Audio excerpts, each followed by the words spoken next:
Hi guys, so I thought I'd do another quick video. I'm going to try cutting some stuff together today to see whether or not we can actually make something that shows a bit more of the process. So this is what we've been working on. So this is the inlet manifold.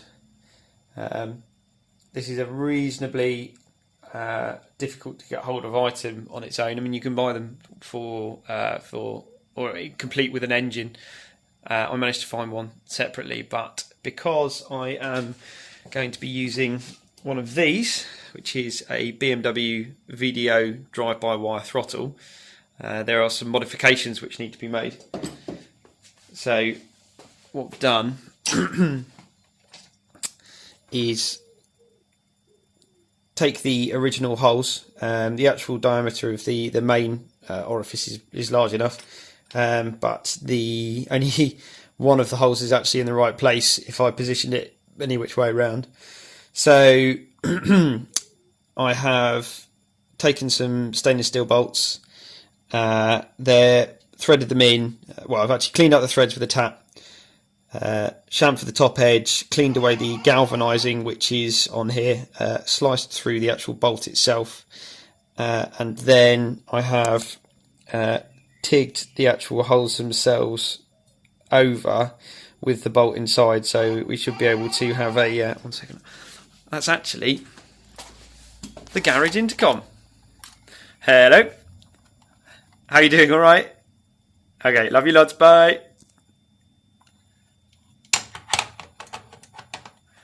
So yeah, tigged over the holes, and the next process is going to be to linish these flat and then re-drill and re-trap the hole, tap the holes in the right place. Next bit done.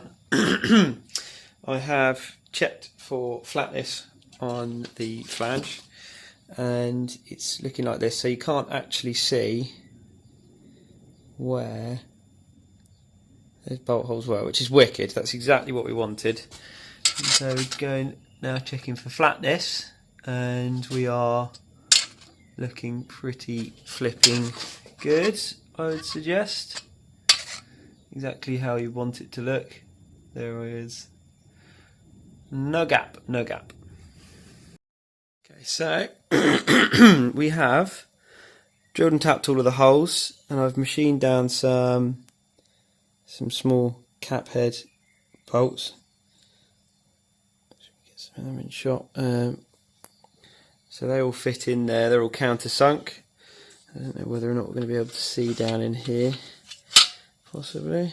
I don't know. It's, either way, we're pretty close to being bob on. So that is now one GT4 beams manifold with a drive-by-wire throttle sorted. It is actually on the engine itself. The engine, of course, is canted over, but it fits on there pretty well, really.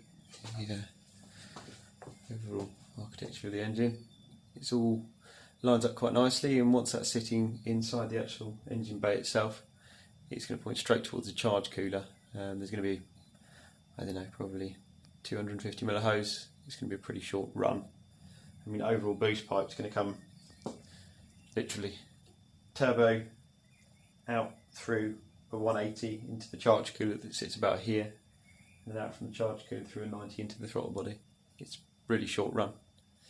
The other thing which is quite interesting is down here you can see where the old bolt holes were on both sides. Looking at it, I might actually whip that throttle body off, run a bead of TIG around there, and just re-tap the holes just to make sure that this end of the bolts is nice and secure, because I didn't realise quite how close I was to the old holes. Beautiful.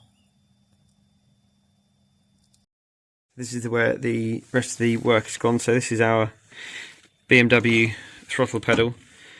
I've utilised the original mounting point. I just made up this aluminium bracket.